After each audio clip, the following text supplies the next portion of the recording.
out of their cleats, as he did again yesterday. And when you take that into consideration,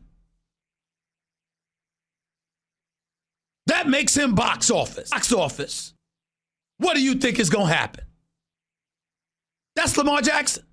Lamar Jackson was never going to beat you definitively with just his arm. Lamar Jackson was going to beat you with his legs. And because of his ability to run the football, because of his ability to execute the read option, because of how successful that has been for the Baltimore Ravens this year, who, by the way, have beaten Seattle and they've beaten San Francisco.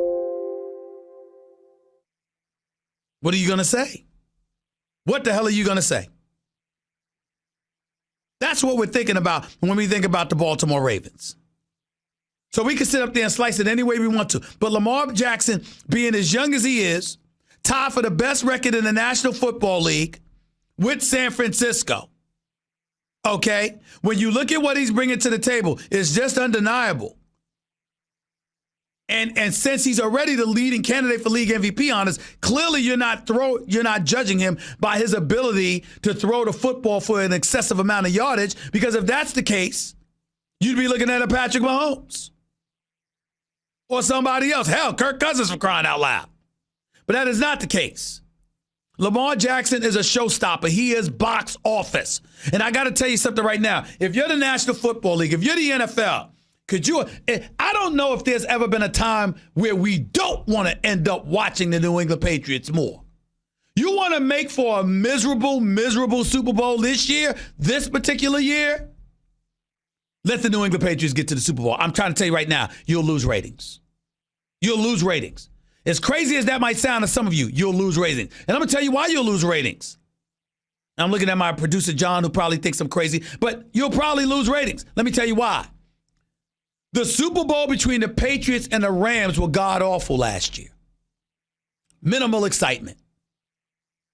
And oh, by the way, just for the brass, for ESPN and everybody to know, I'll never go back to another Super Bowl unless I get some perks. Meaning I got to have car service taking me into the arena where you can get, I can't walk through the crowds anymore. I just can't do it. Can't do it, especially for the Super Bowl. With all that damn security, I walked a mile to get to the damn stadium. Do you know what it was like for me to walk a mile? Not bragging, not complaining. I'm just giving you facts. If I can't get a car service to take me into the stadium, I ain't going. I ain't going to lie to you. It's over for me. But I digress. My point to you is very simple. New England is coming off a bad performance offensively in the Super Bowl. And they followed that up with arguably Tom Brady's most horrid season, and New England's offense, its most horrid season in the Tom Brady era, spanning last 20 years.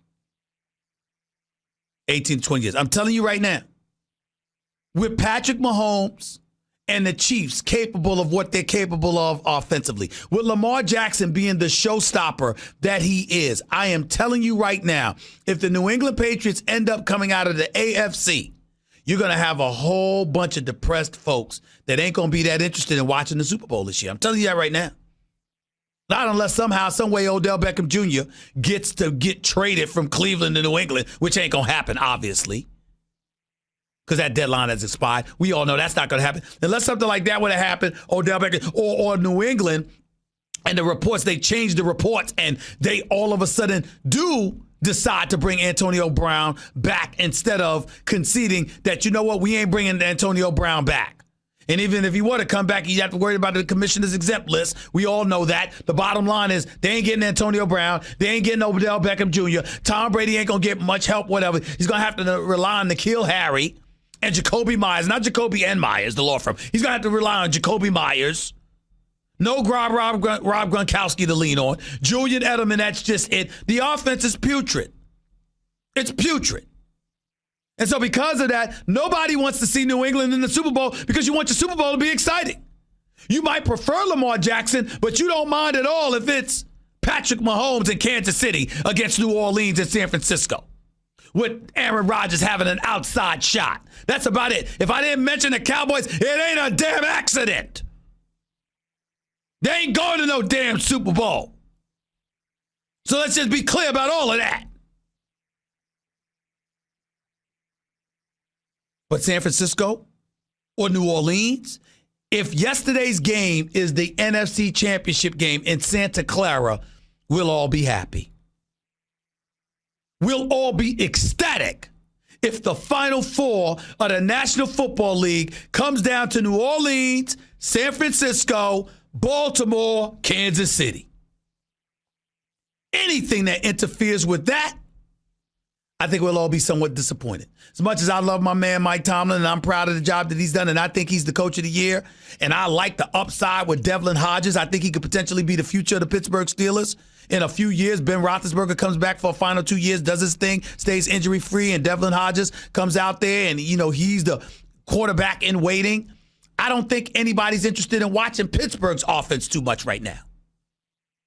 I just spoke about New England. Tennessee is a team that can't be ignored with Derrick Henry and the crew and Ryan Tannehill trying to look like Joe Montana. Nobody wants to see Houston other than Deshaun Watson and DeAndre Hopkins because, damn it, Bill O'Brien and his Houston Texans seem to have bipolar disorder. You never know what the hell you're getting with them. How do you lose that game yesterday to Denver and get blown out at that? What the hell? I mean, my goodness. Can Houston make up its mind? Now, I don't care what anybody says. I think Bill O'Brien could be coaching for his job. I don't care about no damn contract extensions. I don't care about whatever. At some point in time, when you have Deshaun Watson and you have DeAndre Hopkins, you got to give us something we can rely and depend on. It can't be that haphazard. It just can't. You can't be another version of the Dallas Cowboys. It just can't happen. And speaking of the Dallas Cowboys, did you see how everybody tried to get slick yesterday?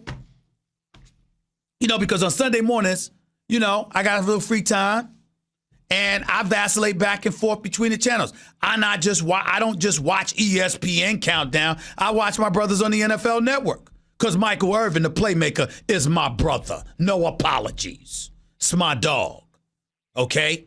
And Rich Eisen is my man. We go back a long ways. I love that man. Pretty much his wife. I mean, I've known his wife for many years. We used to work at Fox together. She is just sensational, and I love Susie to death, okay? Rich Eisen's a lucky man. He's a good man and a great host. So I ain't apologizing for watching the NFL Network Sunday Countdown at all. But I go back and forth. And I saw folks trying to make excuses on the Dallas Cowboys. Sean Lee, Jason Witten, passing the buck. Jason Witten is our former colleague here at ESPN. I got love for him. Good man. And even though he's beyond his prime, he can still play. But what are they talking about passing the leadership off? People, I'm not saying they did it, but whoever the hell it was, talking about the players got to step up and all of this other stuff. I'm sorry, Jason Witten and Sean Lee always had something to say about others. Folks had something to say about Terrell Owens. Folks had something to say about Des Bryant. Why we ain't hearing nothing now? And I know that's a double negative, which is grammatically incorrect, but I'm doing it for a fact. Why are we not hearing anything now? That's grammatically correct. Why are we not? Where's the leadership? And if it ain't coming from the players, why come it ain't coming from Jason Garrett? And if it's not coming from Jason Garrett, why the hell is he the head coach? But that's all I'll say about the Cowboys today because they didn't play yesterday. They lost on Thursday. So we'll give them a reprieve. We've done blitzed them Friday, and I just mentioned them now. No need to mention them any further. At the end of the day, here's what it comes down to. Jimmy Garoppolo showed us something yesterday. But the Saints offense did too by dropping 46 on San Francisco's defense. And so because San Francisco's defense showed such vulnerabilities in this particular matchup, and I think they would have lost this game if Jared Cook hadn't gone down. Now you have a situation where it's incredibly intriguing. You're talking about San Francisco versus New Orleans with teams like Minnesota and Green Bay on the outside looking in. Notice I didn't mention the Cowboys for a reason. And then in the AFC, let's just call it what it is. We're all praying it's Baltimore, Kansas City. Let's just pray. We're praying we don't see New England again. Not the way that offense is looking. We don't want to see them. We really don't want to see them. But it remains to be seen what will happen. Jimmy G deserves props today. I'm still not completely sold that he'll be that star. I think he's a damn good quarterback, and I think he's doing a damn good job. But I think he has a lot of help. Kyle Shanahan's play calling, Deebo Samuels, Emmanuel Sanders, George Kittle, the best tight end in football maybe, catching the football. That number one rushing attack with Breida and Mostert. I mean, these brothers are doing something special. That offensive line blocking, he got a whole lot of weapons. And defensively, you got a front four that can get after anybody even without blitzing. So when they do blitz, you know it's hell. And a secondary led by Richard Sherman that gets the job done. San Francisco is no joke. I'm a believer. And I think that New Orleans may have lost its shot at the Super Bowl by losing yesterday's game. And oh, by the way, Sean Payton, I don't want to hear any more excuses. I know the officiating was bad. I know it was bad. But damn it, this man, he's so sensitive about everything. Listen, what the hell are you doing calling a fake punt on 4th down for?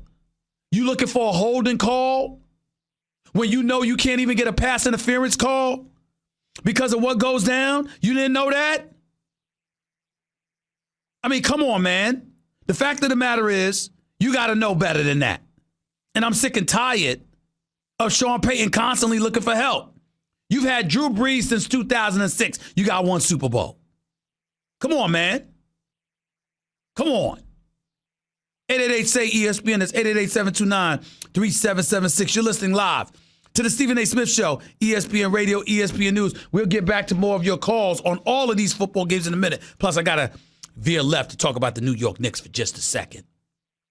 Once again, 888-SAY-ESPN. That is the number to call right here with Stephen A. ESPN Radio, ESPN News. By the way, when it comes to hiring, you don't have time to waste. You need to get to your short list of qualified candidates fast. That's why you need Indeed.com. Post a job in minutes, set of screening questions based on your job requirements, then zero in on qualified candidates using an intuitive online dashboard. Your time is precious, so let Indeed help you get to your short list of qualified candidates and discover why more than 3